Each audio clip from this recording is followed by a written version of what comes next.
Petty, the majority owner, George Gillette, and was that Tom Cruise? After driving the pace car up on the pit box. Up in Jeff Gordon's pits. George Gillette, the majority owner of the lead car, spent the Saturday nights of his college career, of his college years, in the grandstand at the quarter-mile Riverside Park Speedway in Agawam, Mass.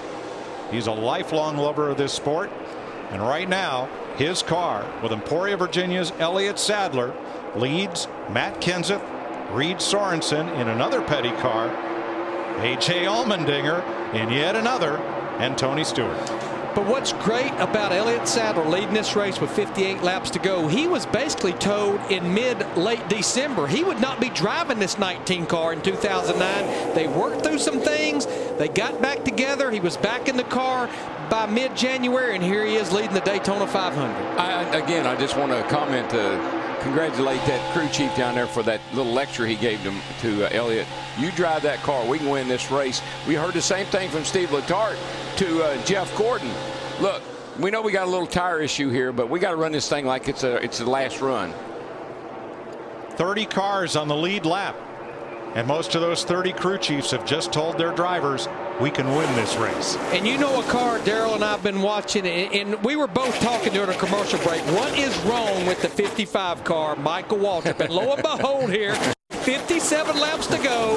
The two-time Daytona 500 winner, he is showing up in the top 10 in the ninth spot. You know, last time he won the 500, I think it rained. I think it rained short. 2003. Yeah. Won it in 2001, our first race with NASCAR on Fox. Tom Cruise is sitting down there. He says, man, I thought they only did this kind of racing in Days of Thunder. I didn't know they did it for real.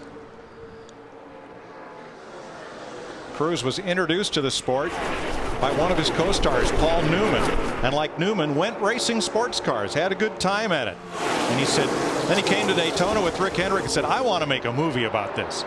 And of course he did. Now we just saw Jimmy Johnson in the 48 car stuck in the middle there. Now what the battle he's going up against right now is with Sam Hornish Jr. trying to be that first car a lap down. Boy, the 43 and the 17. Whoopee. Boy, Kevin Harvick got aggressive there to gain himself some racing room. And here comes Harv, the winner 2 years ago, up into third place. The man that started back in 38th position. This is a backup car, but it's a car that's been to victory lane here during Speed Weeks. Won the Budweiser shootout with that very car. Elliott Sadler is challenged for the lead by Matt Kenseth and Kevin Harvick. I believe these guys put a big old clock on their dash, and they wind her up, and it's supposed to hit midnight about the end of the race. Now, if Matt Kenseth can bring them all the way back around and lead a lap. Oh, here we go. There he goes. Almirola goes off the nose of Casey Kane. Hang on to her, brother. Your brake. Brake there. Man, it gets crowded back there. Goodness. Caution's out. Darrell, I think you were right. There, Doug. I think somebody's glass slipper broke. Little damage to the right front corner of Kane's car.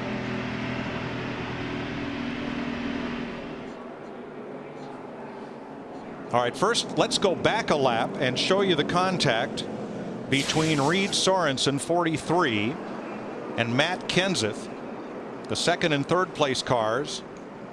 Kenseth changes his mind. He was going to go inside, starts back outside, hits the left front of Reed's car, and the 43 there, Reed Sorensen, and shot him up the hill. But from the DirecTV blimp, now here is Almirola side by side with the number 2 of Kurt Busch.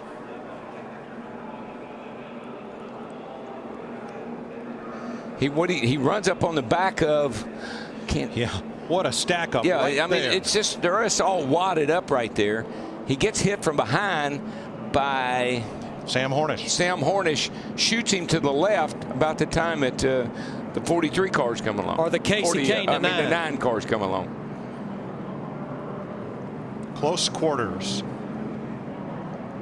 Almirola's way on the outside. There he gets a boot from Hornish. Yep. And across he comes. That was very lucky not to be another 10-car pileup. Jimmy Johnson, the 48 car, did get the free pass. He's back on the lead lap. The 8th caution flag of the night. Now, will anybody pit? We'll let you know in a minute.